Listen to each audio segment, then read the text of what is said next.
পশ্চিমবঙ্গের ভোট, এবারের যে পশ্চিমবঙ্গে ভোট হলো, এ ভোট আগের থেকেই অনেকটা আলাদা বলে অন্তত আমার মনে হয়েছে। কারণটা শুধুমাত্র এসআইআর বা নজিরবিহীন নিরাপত্তা তা নয়, কারণটা এবার ভোটের সমীকরণও। 2019-এর লোকসভা ভোট থেকে বাংলার নির্বাচনী মঞ্চে সেই অর্থে বিজেপির উত্থান শুরু হয়েছিল। যার আগে বিজেপি 6%-এর দল ছিল। 21-এর বিধানসভা ভোট থেকে তারা বাংলা জয়ের লক্ষ্যে, সেবার আসন 3 থেকে 77 হয়েছিল, কিন্তু টার্গেট থেকে অনেকটাই দূরে ছিল। এবার পৌঁছতে পারবে কিনা সেটা 4 মে বোঝা যাবে। তবে বিজেপির হার জিত অনেকটাই নির্ভর করছে কয়েকটি বিষয়ের ওপর। বাঙালির কাছে বিজেপি নিজেদেরকে তৃণমূলের একমাত্র বিকল্প হিসেবে তুলে ধরতে পারেছে কিনা, এটা একটা বড় বিষয়।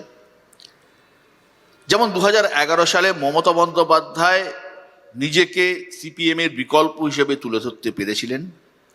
বিজেপি কি সেখানে পৌঁছতে পেরেছে? আমার প্রথম প্রশ্ন এটা সায়ন্তনকে। সায়ন্তন, কোনোভাবে যে মমতা বন্দ্যোপাধ্যায় যেটা 2011-এ পেরেছিলেন, 2026-এ দাঁড়িয়ে কি মনে হচ্ছে বিজেপি সেই জায়গায় পৌঁছেছে? দেখুন, আমার তো মনে হয় আপনি খুব কাছ থেকে 2009 বা 11 নির্বাচন দেখেছেন, আমরাও দেখেছি। কতগুলো সিমিলারিটি আছে, কতগুলো সিমিলারিটি নেই এমনও বিষয় আছে। সিমিলারিটি কোথায় কোথায় আছে? 9 আর 11-তে নির্বাচন নিয়ে খুব বেশি অভিযোগ ছিল না। 26-এর নির্বাচনেও খুব বেশি অভিযোগ নেই। খুব সতর্কভাবে এবং কঠোরভাবে নির্বাচন কমিশন নির্বাচন করিয়েছে। কিন্তু যেটা মমতা বন্দ্যোপাধ্যায়ের সব থেকে বড় ডিসঅ্যাডভান্টেজ, যে মমতা বন্দ্যোপাধ্যায়ের দলে চালচোর, ডালচোর, গরুচোর অবধি পৌঁছে গেছে। তৃণমূল কংগ্রেসের বিরুদ্ধে আজকে মানুষ তাদের দুর্নীতি এবং নন পারফরমেন্স নিয়ে বীতশ্রদ্ধ। সিপিএম এর বিরুদ্ধে মূলত নন্দীগ্রাম, সিঙ্গুর প্রভৃতি বিষয় এবং লোকাল লেভেলে সিপিএম এর অত্যাচার, তা নিয়ে কিন্তু মানুষের প্রধান ডিসেনশন ছিল। সেই সময়ের ডিসেনশন থেকে আজকের ডিসেনশনটা অনেক বেশি। তার জন্য আমার ব্যক্তিগত অনুভব, আমি পলিটিক্যাল এলিমেন্ট হিসেবে বলছি না, পশ্চিমবঙ্গের নাগরিক হিসেবে মনে হয়েছে যে এবার কোন দলের পক্ষে ভোট নয়, এই vote practically referendum against Mamata Banerjee. Debangshu, তুমি বলবে? সেটা যে দুর্নীতি তৃণমূলের সঙ্গে সমর্থক, দুর্নীতি কর্ণাটকে ডি শিবকুমারের সঙ্গে সমর্থক, দুর্নীতি কেরালায় পিনারাই বিজয়নের সঙ্গে সমর্থক, দুর্নীতি দিল্লিতে অরবিন্দ কেজরিওয়ালের সঙ্গে সমর্থক, অর্থাৎ আর একদম নয় হিমন্ত বিশ্ব শর্মার ক্ষেত্রে দুর্নীতি সমর্থক নয়, এই আমাদের এই যে অজিত পাওয়ার যিনি মারা গেলেন, আমি দুঃখ প্রকাশ করছি তার জন্যে, মৃত্যুর জন্যে। তিনি দুর্নীতিগ্রস্ত না। যেখানে বিরোধী আছে, এই ডি শিবকুমার থেকে পিনারাই বিজয়ন, উদ্ধব ঠাকরে থেকে শুরু করে অরবিন্দ কেজরিওয়াল, সেখানে তাদের তো মেলাইন করা যেভাবে হয়েছে, তৃণমূল তার ব্যতিক্রম নয়। এটা তো তোমার স্কুলে যেমন অনেক ছেলেরা করতে শুনেছি, ফার্স্ট বয়ের সঙ্গে পেরে উঠছে না, পেছন থেকে কালিটা একটু চাট করে ছিটিয়ে দিল, সে কালি তো সেটানো চলবে। হ্যাঁ, আমার একটা প্রশ্ন নীলাদ্রিতার কাছে, ছোট ছোট উত্তর দেবেন কারণ প্রচুর না, দেবাংশু বোধহয় কিছু বলছি। আমি দেবাংশু আসবো, উত্তর তো পেলাম এটা।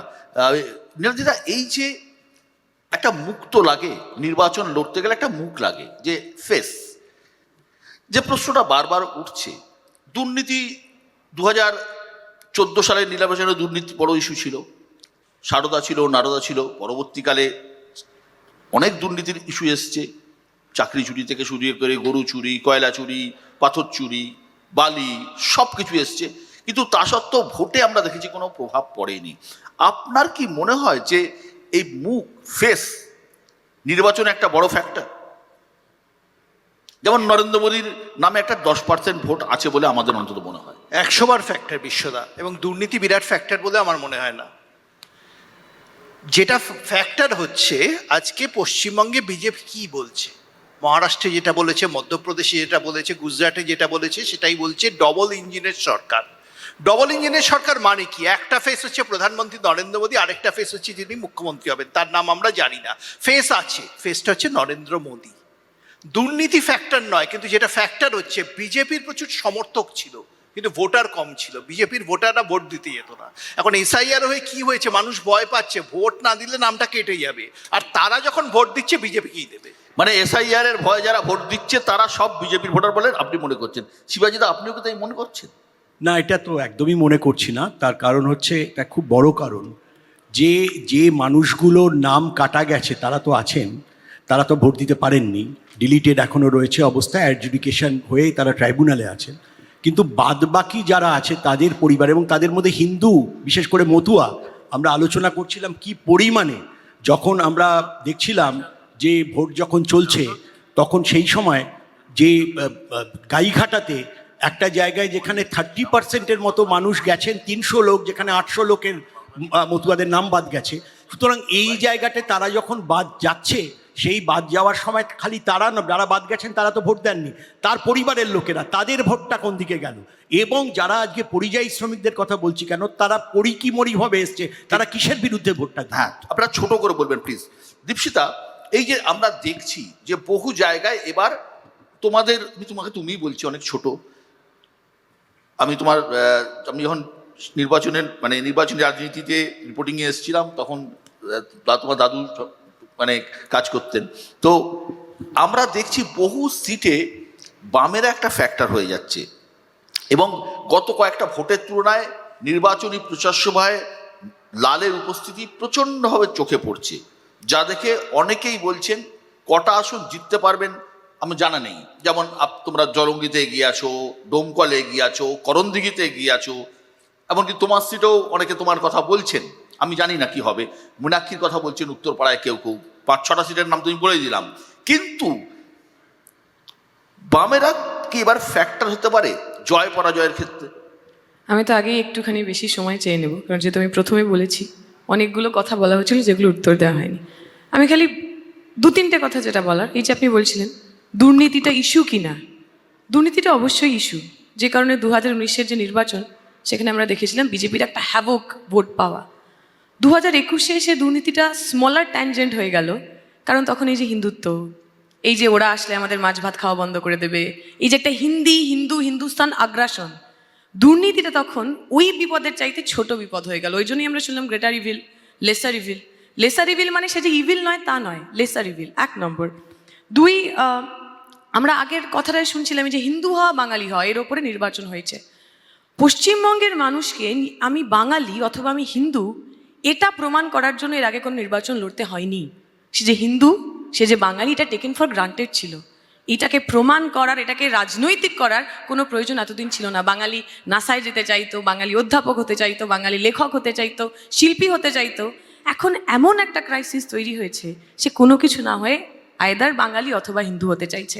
আমার প্রজন্মের ছেলেমেয়েরা যাদের স্থায়ী চাকরি হচ্ছে না, যারা খানিকটা নিজের স্বেচ্ছায় প্রবাসী হচ্ছেন না, কিছুটা বাধ্য হয়ে প্রবাসী হচ্ছেন, তাদের কাছে তাদের যে নিজের জীবনের ক্রাইসিস, সেই ক্রাইসিসকে হারাতেই বোধহয় পরিচিতিকে আঁকড়ে ধরতে হচ্ছে। যা আমরা দেখেছি আমেরিকাতে, যে দ্য গ্রেটার আমেরিকান মুভমেন্ট, গর্ব সে কাহো হাম হিন্দু হ্যায়, বা গর্ব করে বলুন আমি বাঙালি, তার মতোই মেক আমেরিকা গ্রেট এগেন। এই সবটাই আসলে ক্যাপিটালিজমের যে ক্রাইসিস, সেটা যখন ভেঙে পড়ে, সেটা যখন আমাদের চোখের সামনে আসে, তখন মানুষ পরিচিতিকে আঁকড়ে ধরে নিজের জীবনের ক্রাইসিস থেকে বাঁচতে চায়। ঠিক, আমি এই জায়গা থেকে আমি সুমনের কাছে